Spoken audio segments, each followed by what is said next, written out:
नमस्कार, आप देख रहे हैं इंडिया सावधान न्यूज और मैं हूं आपके साथ मानवी ठाकुर। शुरुआत करते हैं आज की खास खबरों के साथ। कुंभ और प्रयागराज वो स्थान नहीं जहां पर राजनीतिक कार्यक्रम और फैसले लिए जाए। ये एक पवित्र स्थान है जो हमारी संस्कृति और श्रद्धा का प्रतीक है और अब इस स्थान पर उत्तर प्रदेश की कैबिनेट बैठक बुलाकर राजनीति की जा रही है। ये ठीक नहीं है।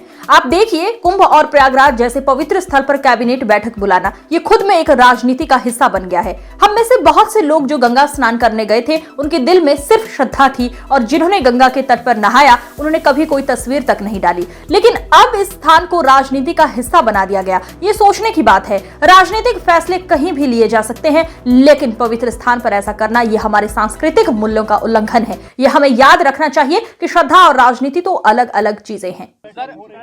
कैबिनेट ही पॉलिटिकल है सर, कल ज्वाइंट पार्लियामेंट और कुंभ के स्थान पर कैबिनेट करना ये पॉलिटिकल है और पॉलिटिकल संदेश देना चाहते हैं वो लोग। सर, ज्वाइंट पार्लियामेंट्री कमेटी जी कब वहां स्नान करेंगे? समाजवादी पार्टी के लोग मन से और आस्था है उनको। हम में से बहुत सारे लोग हैं जो गंगा स्नान कराए होंगे, उन्होंने तस्वीर भी नहीं डाली होगी, कहीं भी ना आपको बताया होगा।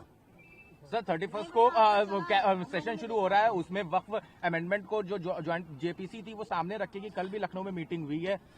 भारतीय जनता पार्टी जहां उन्हें जमीन मिल जाए, और भारतीय जनता पार्टी को हम लोगों ने उत्तर प्रदेश में बहुत करीब से देखा है और लगातार उनके काम करने का तरीका देख रहे हैं। जिस तरीके से भारतीय जनता पार्टी सबसे बड़ी भूमाफिया बनकर के आई है, किसी जिले की आप रजिस्ट्रियां चेक कर लो, और अगर ये बात सही नहीं है तो मैं अपने पत्रकार साथियों से कहूंगा कि लखनऊ की जितनी भी रजिस्ट्रियां हुई हैं, अयोध्या जैसी धार्मिक धरती, प्रभु श्री राम की धरती, वहां की रजिस्ट्रियां चेक कर लें, गोंडा तक की चेक कर लें। सबसे ज्यादा आप भारतीय जनता पार्टी के लोगों को पाओगे ये वक्फ की जमीन को केवल कब्जा करना चाहते हैं। ये विवाद खत्म नहीं करना चाहते हैं, कोई झगड़ा नहीं खत्म करना चाहते हैं।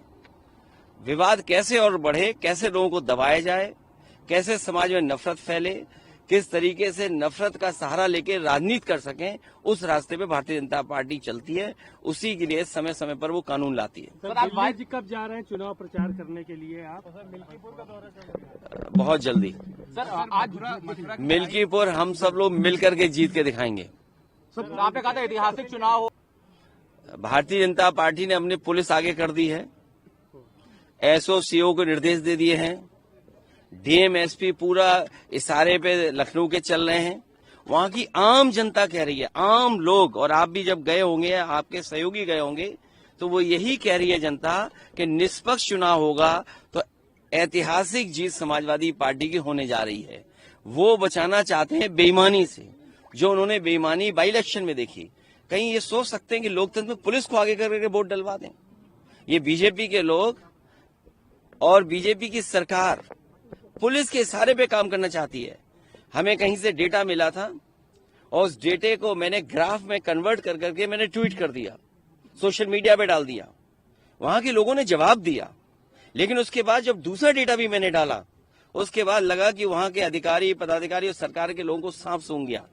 ये जो संस्कृति पैदा की जा रही डेमोक्रेसी में, अधिकारियों के माध्यम से वोट डलवाने की, ये परंपरा गलत है।